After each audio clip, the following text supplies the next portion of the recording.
Los héroes son aburridos, son predecibles. El villano es el verdadero protagonista de la historia. Son más inteligentes, más carismáticos y tienen objetivos que nos ponen a pensar.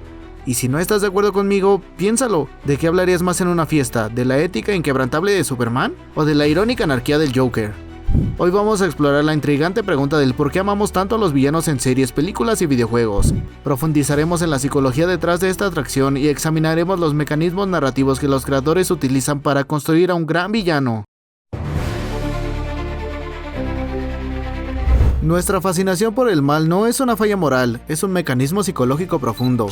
El famoso psiquiatra Carl Jung habló de la sombra, esa parte de nosotros que contiene todos los impulsos y deseos que la sociedad nos ha forzado a reprimir. La ira no canalizada, el egoísmo puro, la venganza y el deseo de poder absoluto. La vida real nos obliga a ser buenos, debemos seguir las reglas de tránsito, pagar impuestos, ser amables con nuestro jefe y reprimir las ganas de gritar cuando las injusticias nos golpean. El villano es nuestra liberación reprimida.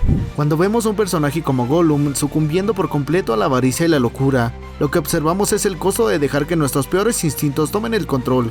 Es una catarsis segura. Experimentamos el placer oscuro y transgresor de la anarquía sin tener que pagar el precio. El villano, al operar fuera de la ley y la moral, representa la libertad absoluta. Ellos tienen el poder de decir, no me gustan las reglas, así que las reescribiré. Esta libertad es magnética, nos atrae la figura de Thanos no por el genocidio, sino por la convicción detrás de su misión.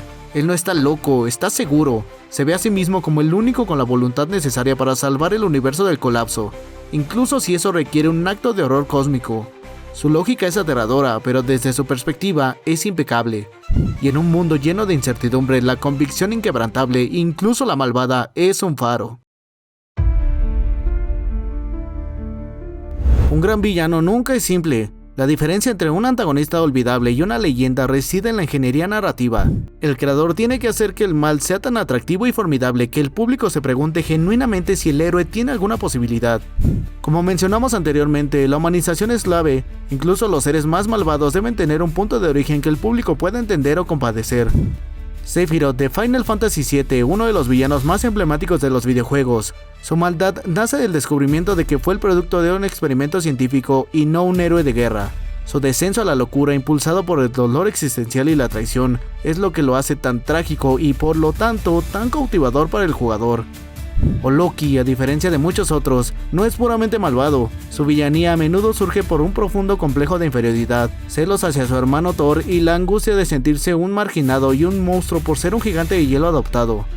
El público se conecta con él porque sus motivaciones son dolorosamente humanas. La necesidad de demostrar su valía, la búsqueda de la atención y el rechazo de Odín, esto lo hace un personaje tridimensional.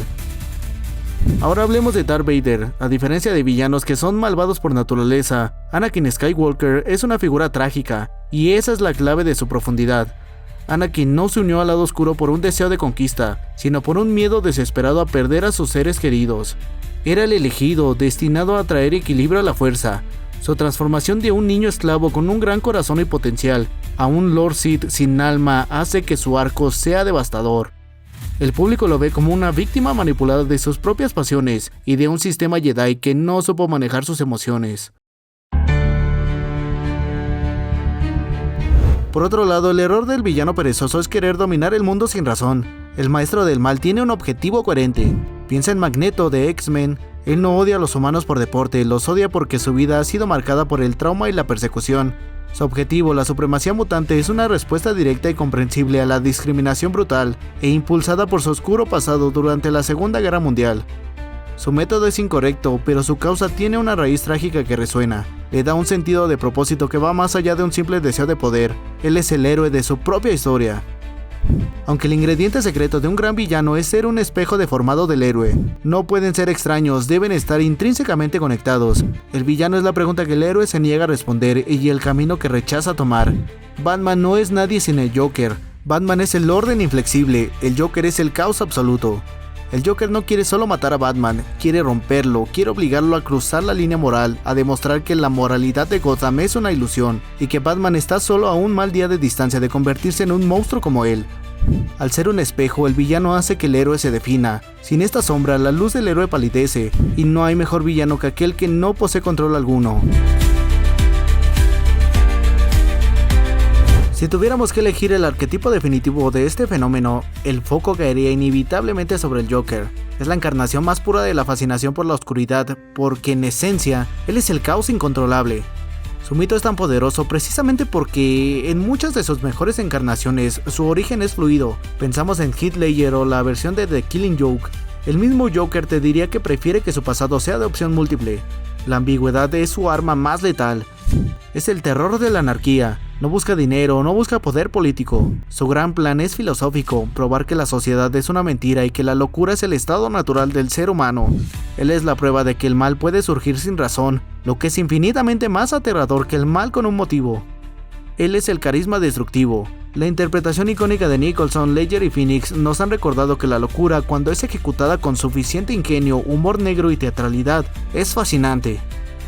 El villano, al ser un showman por naturaleza, roba la escena. Sus diálogos son más ácidos, sus risas más contagiosas o hasta incluso escalofriantes, y su presencia imposible de ignorar. La resonancia de la versión de Arthur Fleck es un testimonio de nuestra propia empatía por la tragedia. Vimos al hombre roto, abusado por el sistema, marginado y burlado. Su transformación en el Joker se siente como un grito de desesperación de la sociedad que ignora a sus más vulnerables. Amamos al Joker porque es la manifestación extrema de la ira que la gente común no puede expresar. Los videojuegos llevan esta fascinación al plano personal. Aquí el villano no es solo una amenaza para Batman, es una amenaza directa para ti, el jugador. La intensidad aumenta porque el fracaso es una derrota personal.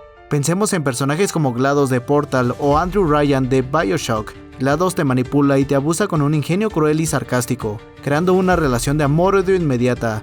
Te ríes de sus chistes mientras intentas desesperadamente sobrevivir a sus pruebas mortales. Siento el desorden. He dejado abandonado esto desde que me mataste. Gracias. Prueba de sarcasmo completa.